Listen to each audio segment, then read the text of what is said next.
How can Chinese medicine help you with your menopause? Okay, so I just wanted to explain a little bit about that today. So, Chinese medicine has been practiced for thousands of years, but is still a little bit mysterious. So, I just wanted to help you understand a little bit more about that.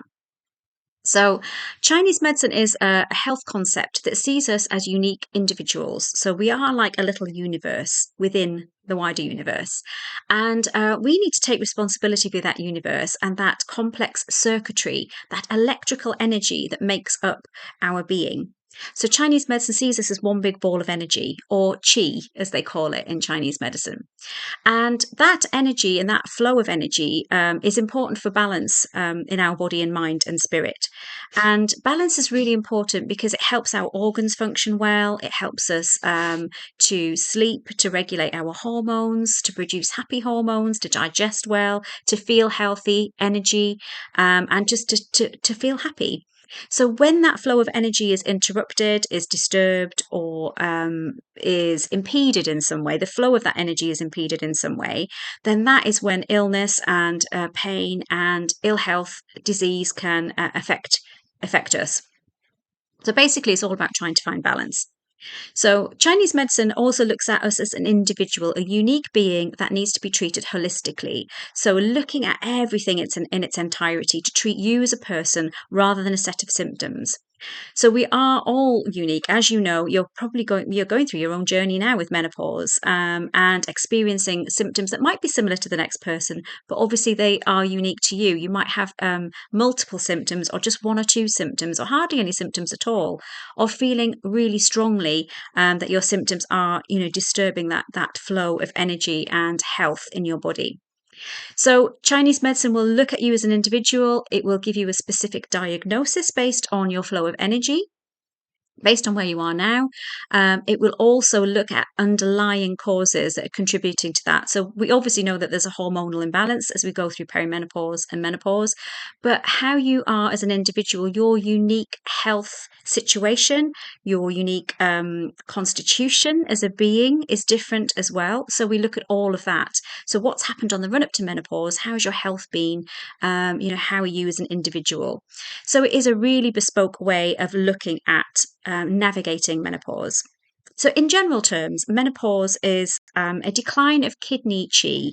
So, kidney qi is responsible for everything from growth and development, reproduction, the whole hormone system, bone health, marrow health, including brain function, teeth, teeth health, mouth health, all of that. So there's quite a wide range of influence the kidney qi has over our body. And in menopause, we see that in Chinese medicine as a decline of both yin and yang kidney qi. So yin and yang is just a way of describing polar opposites. So hot and cold, dark and light, they are just two different polar opposites so that we can understand where the imbalance is. And it's a very crude way of putting it, very simplistic way of putting it, because obviously it's a bit more complex than that. But that is, in essence, in general terms, what happens to the body is there is a decline of kidney yin and kidney yang with menopause.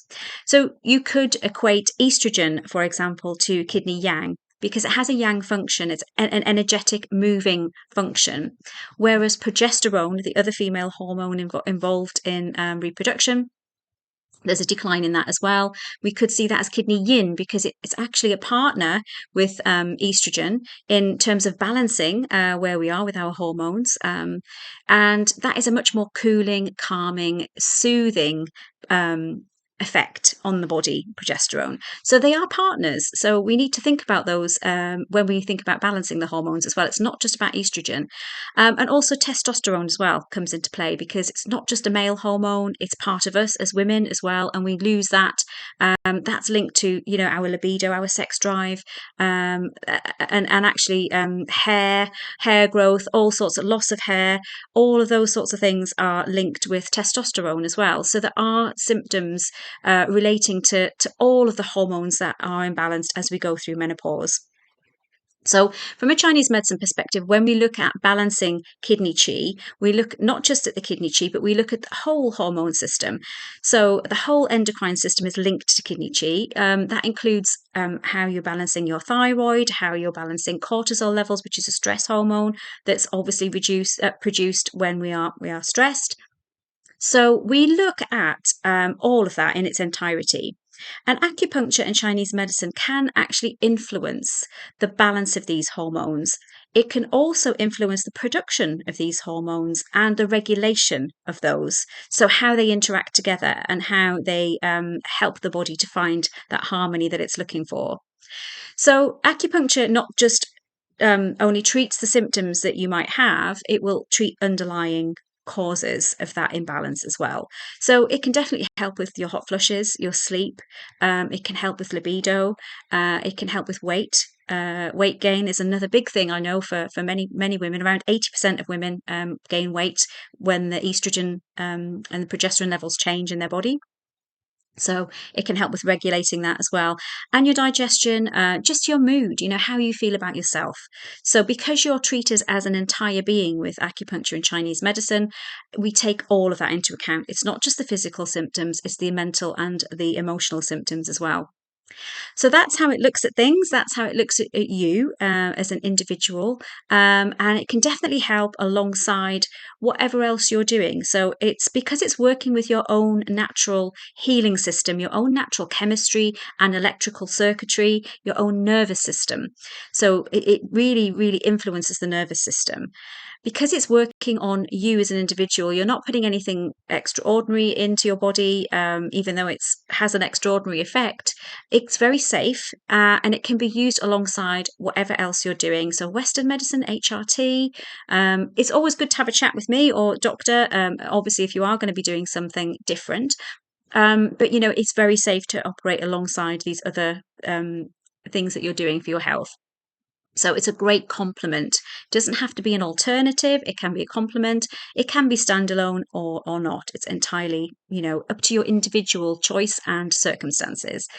So that's the Chinese medicine perspective on menopause. Hopefully that's helpful. Let me know what you think. Any comments on it, whether you've tried acupuncture, whether it's worked, whether it's helped you, or anything else natural that you've tried.